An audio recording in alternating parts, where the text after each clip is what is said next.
Stephen, Connor, thank you for joining me today on Press Day for Rogue Heroes premiering this Sunday in EPIX.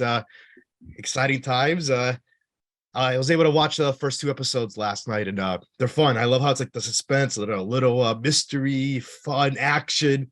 What are you guys hoping for when the viewers tune in to watch this? Well, the response in the UK has been more than we could have hoped for. It's been fantastic, and reviews are great, but also you get the feeling from people you talk to, just from conversations that you have, that something is happening with this, which it really is. And you know, all the Rotten Tomatoes and IMDb is all fantastic, but often it's the comments you get from different sorts of people, and I think Connor is the same. Everyone across lots of different demographics are loving it, because a lot of people watch the whole thing, and I think you know when someone's watched the whole thing because they have a sort of knowing smile, because there's a lot happens Right in the 6 episodes. What's your thoughts, Connor? Yeah, I mean, I've not got much more to add. I think, again, every person that I know has watched it in the UK and they love it. So, I mean, I'm so proud of it, and I can't wait for people to see it over in the States. Stephen, the series is based off a novel. How much did you pull out of that, or how much did you change or tone it down a little bit? Would you say?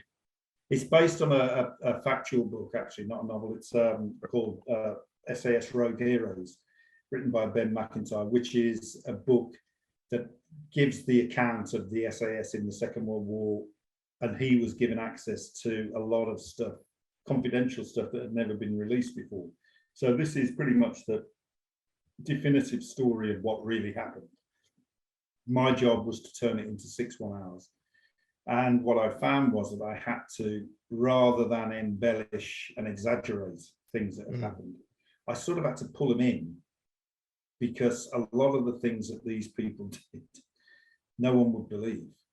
They were so wild and so crazy that some of them I had to bring in. But what I absolutely wanted to stick to from the beginning was to keep the chronology and keep the reality of the story, because often if you're writing history, you want to smooth things out and you want to make it seem as if it was inevitable, it was going to happen like that.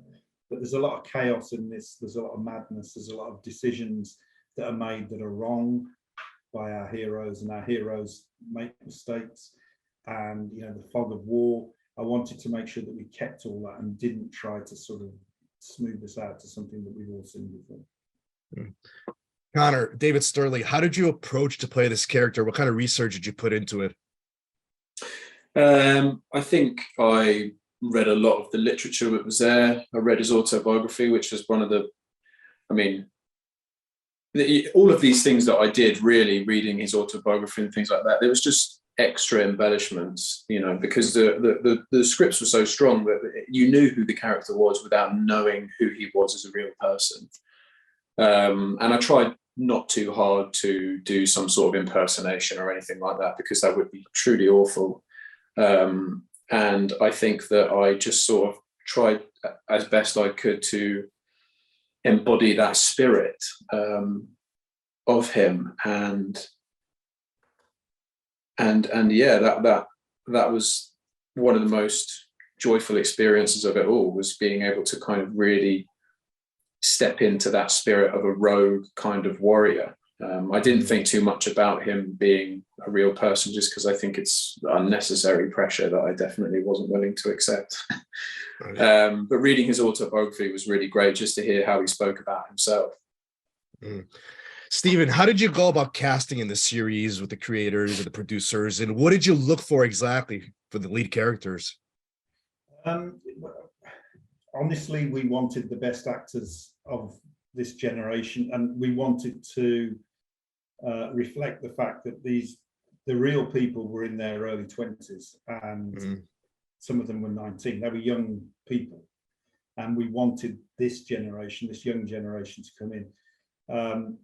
We wanted not necessarily for the whole of the regiment to look heroic, but these key characters, they had to look right, they had to look good. So we wanted the best actors who looked great, who were available. And luckily for us, and this is true, all our first choices we got, which is fantastic. It's very unusual. Connor, what was the biggest challenge playing this character of a real person, and what kind of advice did Steve give you? I mean, the challenge is, I suppose it's the main thing was sort of just he's a character that requires a lot of he has a lot of confidence. He's overfilled with confidence, and finding out where that comes from was the hardest part, really.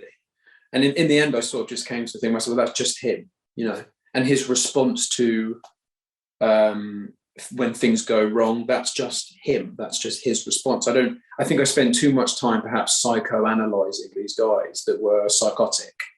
And I think eventually sort of just accepting that it was in their nature that when something bad happened, their way of dealing with that is leathering a car at 120 miles an hour in a straight line, rather than sinking off into the corner and crying. That's just how they handled it, especially of that time period.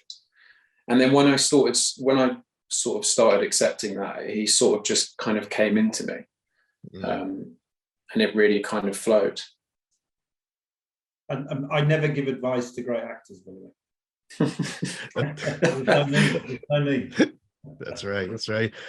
I want to thank you guys for giving me a few minutes today on Press Day. Rogue Heroes premieres this Sunday in EPIX. Can't wait for everybody to check it out. Right. Thank you. Thank you. Have a great day.